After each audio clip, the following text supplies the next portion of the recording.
In today's video, I'm going to teach you how to connect hosting your domain to Google Sites. If you've already built your website in Google Sites and you want people to visit it using your own hosting your domain instead of the default Google Sites link, this process is where you begin. In this walkthrough, we'll focus on starting that connection directly from inside Google Sites so you can prepare your site to use your custom domain. First, open your Google site and make sure you're on the site you actually want to connect. This is important, especially if you manage more than one site, because the custom domain settings are tied to the specific project you have open.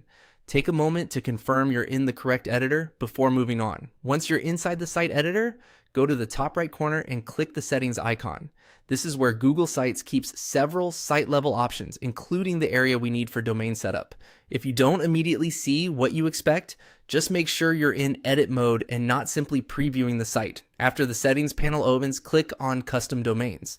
This section is specifically designed for linking your Google site to a domain you already own.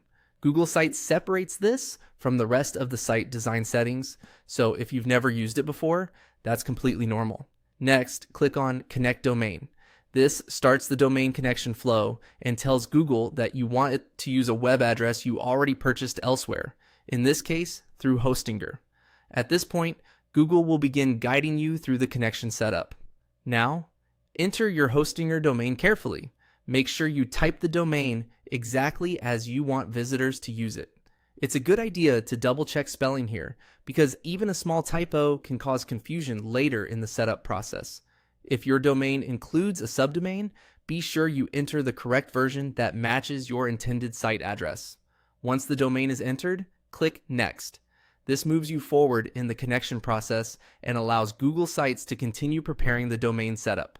From here, you'll typically move into the verification and DNS related part of the process. So it's helpful to have access to your Hostinger domain management panel when you continue. That's it for this part of the setup. You've successfully started connecting your Hostinger domain to Google Sites from within the Google Sites editor. Take your time with each field, review everything before continuing, and you'll make the rest of the domain connection much smoother.